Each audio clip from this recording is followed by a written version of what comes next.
Hello, I'm Uncle Badger, and today I'm going to do a sort of I was going to say book review, but it's more of a sort of a look at the Voynich Manuscript. Now, I hope you're all well. Now, I say this is going to be sort of more of a look at rather than a review, because I'm not a full linguistic academic. I know some people have tried to compare this to ancient Turkish dialects, and there are a lot of clever people with 47 PhDs that could probably compare languages to numerous ancient dialects and long forgotten languages that I can't really do. But I know a lot of people have tried to translate this. I think there was one person around about mid-1919 who had thought that it was an ancient dialect of Old Turkish, and that was about at least 1,000 years old. It's one of those things, roughly about every year or so someone pops up with a new translation, reckon that they've translated this. It's famous for not being translated. So it's sort of it almost being a sort of untranslatable. This copy, this specific copy, as you can see, we've got just underneath the dust jacket, we've got illustrations taken from the actual manuscript itself. This is a hardback published by Harvard Press. This is the press of Harvard University, and I will be putting links in the description below if you fancy getting yourself a copy of this. I know there are several different versions, but I'll more specifically be putting links in to the Harvard copy because that's the one I can recommend, that's the one I've looked at. That's the one I'm looking at. This is sort of a pardon me, not the virus. This is sort of a I'll talk as I go along, and inside you got letters pertaining to taken from when a certain Mr. Voynich managed to buy the manuscript from auction, apparently from a Jesuit order who'd kept it in a library in Italy. A Jesuit order in Italy who'd kept it in their library for a long time, probably about 100 or 2 years. And in here you'll find a timeline telling you when he managed to buy it. You get a contents page. Hopefully you can see it. I know the lighting in here isn't professional, but you get a good introduction looking at some of the diagrams and stuff themselves. And then quite soon after this, I think that's the end of the introduction, then we get on to the Voynich manuscript itself, and this is a direct copy. This is the actual size it would have been. I know there have been complaints that it doesn't take up the whole page, that you do have a border, but I think it shows what the Voynich manuscript actually was like. It was this big. The dog ears and scuff marks are original dog ears and scuff marks. You get a direct copy of the original text, and you get stuff. Yale University Library.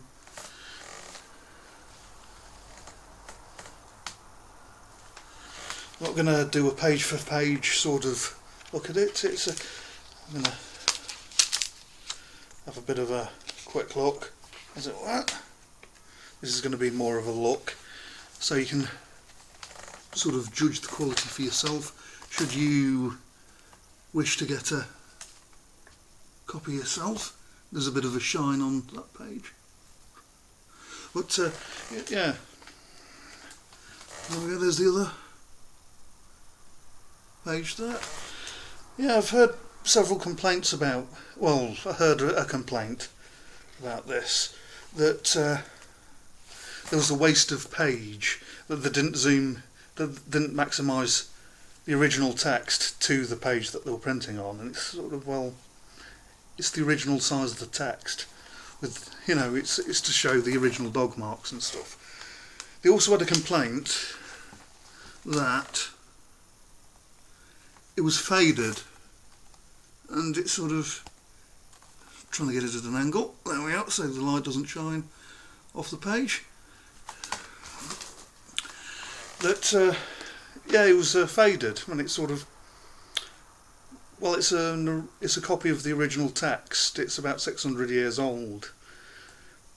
You know, things fade after that long. It's sort of, that's sort of what happens.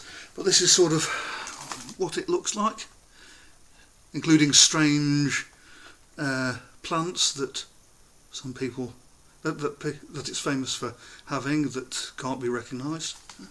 Let's see if we can home a little bit with the language that can't be translated. I don't think you can properly zoom in. That's probably about as well as I probably can zoom in. But you find with this that it's sort of split into two parts. The first part that I'm still on goes through a lot of the strange plants that can't be recognised, with paragraphs worth of writing that people have tried sort of translating. And the general thought is that this could be some sort of for herbal remedies, sort of a herbarium, I think the word is. That this is a herb, you know, for if you come across one of these in the wild, you'll know what medicines you can make with it. Unfortunately, no one's come across one in the wild. And then as it progresses, try and get to the further on, you find that, well, this one does look to be some sort of poppy, perhaps.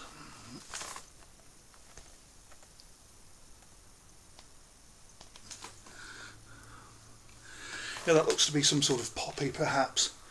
The bulbs at the top seem to be a little bit like that.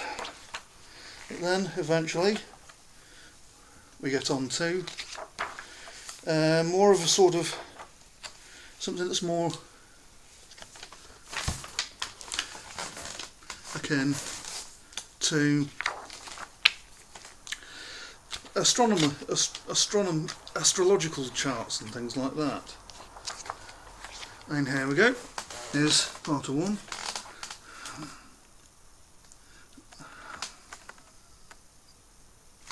One of the canny things about this is that it comes with fold-outs.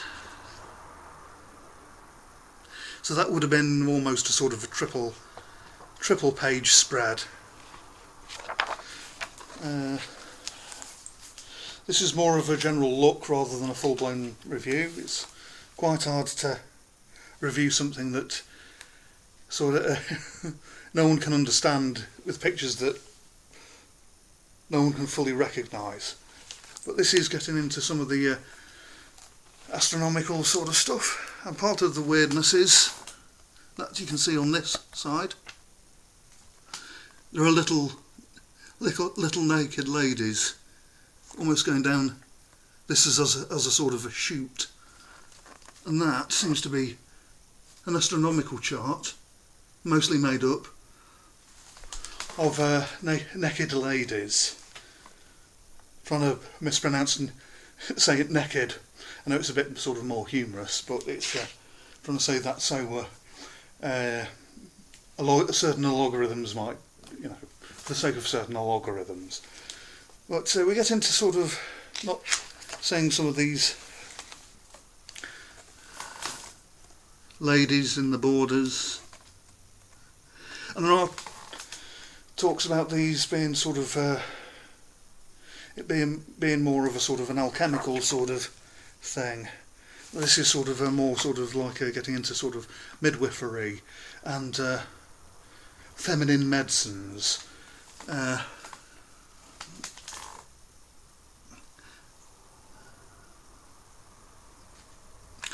Yeah, sort of looking into more feminine medicines and things like that. There are numerous sort of fold-outs. I think this is one. When I find out how to...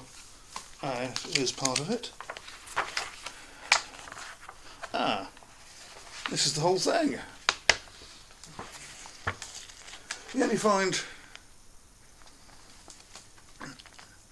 Hope that's an okay sort of view. I know it's not the perfect sort of view.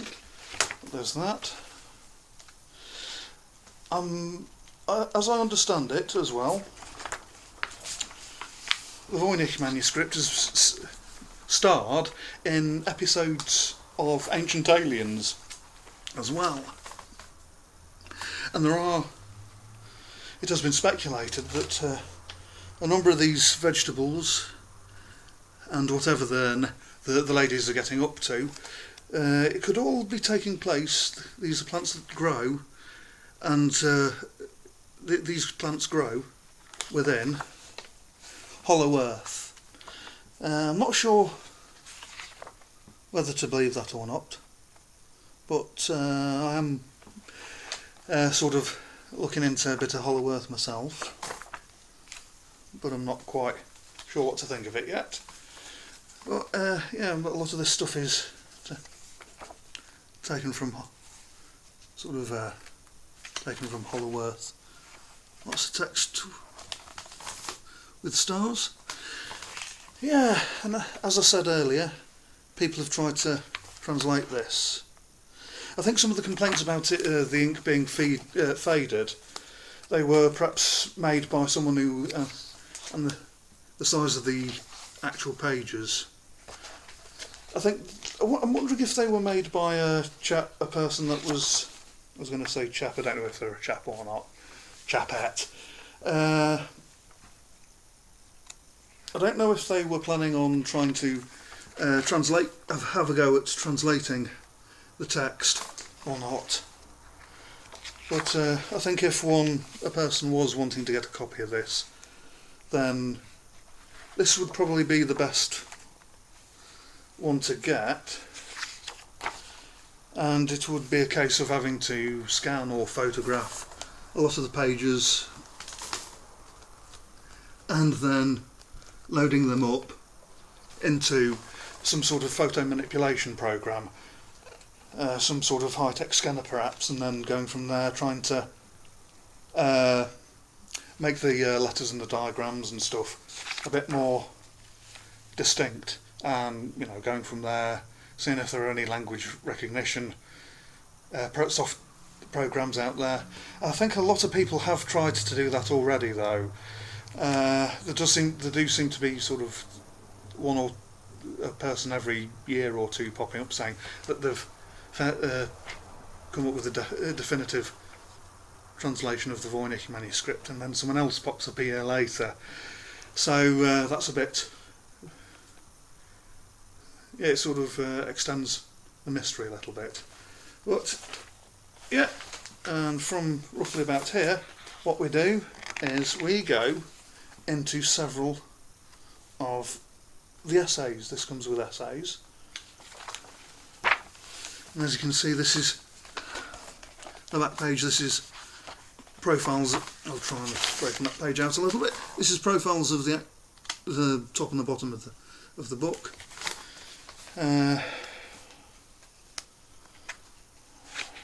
This Harvard copy, and I should mention the names that it's edited by Raymond Clemens, and the introduction was by Rebecca Harkness. And it's a bit naughty of me not to have done that at the very, very beginning, but I'll pop them in the description below. But yeah, this goes into essays several different essays. Here we go. It says there, essays, the spine, the pages, there we are. This goes into essays, there are several in here. It goes into some of the trouble they've had trying to translate it. There's general bookbinding techniques that it would have subjected to. There was a bit in here about how they would have done it in batches. Most of the pages were made out of thin layer of skin. Animal skin, I think they used to use goat or calf skin, and very thin layers, and then the author would make the get the parchment themselves, and also they would mix their own dye. So there's different qualities of dye. So it's like with the text, sort of the brown text.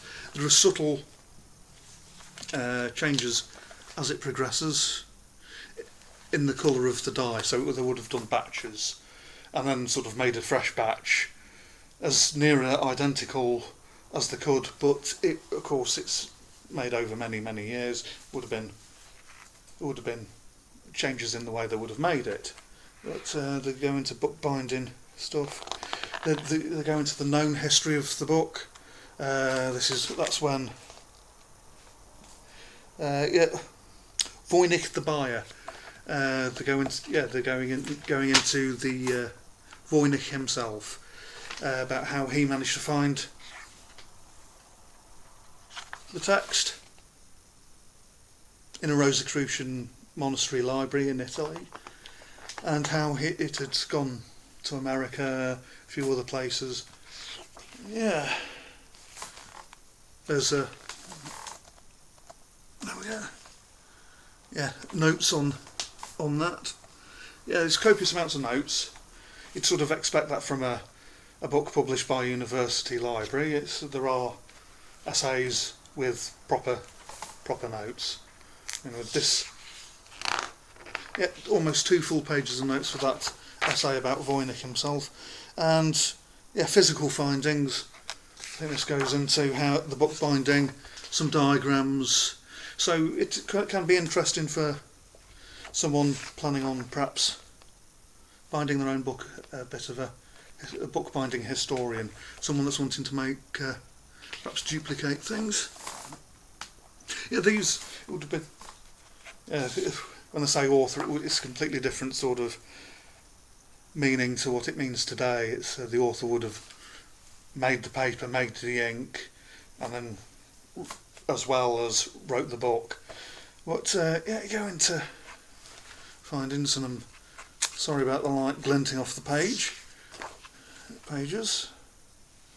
You go into sort of what's used for dyes, and that's gall nuts.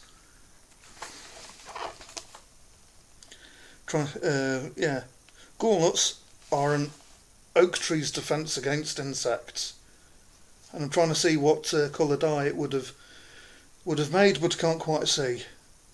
Not without rereading it. Yeah, so as you can tell, this isn't a full-blown academic review. More sort of a general look for someone who might want to get this copy to do a full research paper themselves.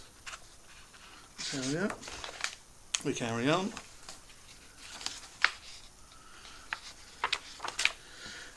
Quite a number of the world's most mysterious manuscript, and even punctuating the essays you have parts of the text. It's quite faded, but it's text taken from the manuscript itself, used as decoration. But goes into the sort of history of it all, and somewhere in here I might have to go back and have a bit more of a look at the contents. There is a timeline of its known history, and then we go into the index. Acknowledgements and Contributors.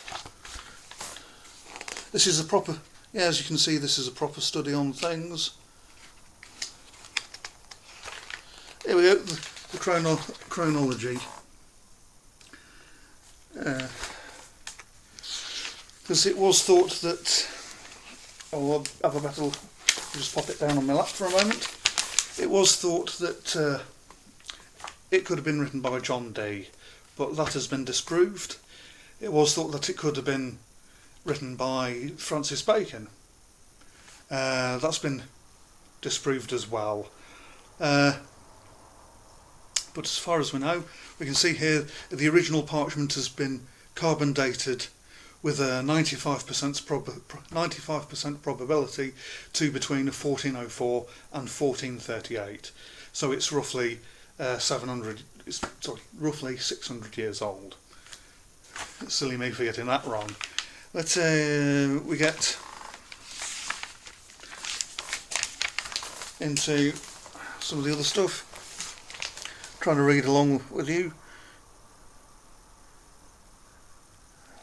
In 1476, roughly, or 16 to 1611, it was sold to the Holy Roman Emperor Rudolph VII of Habsburg. Goes to him in Prague.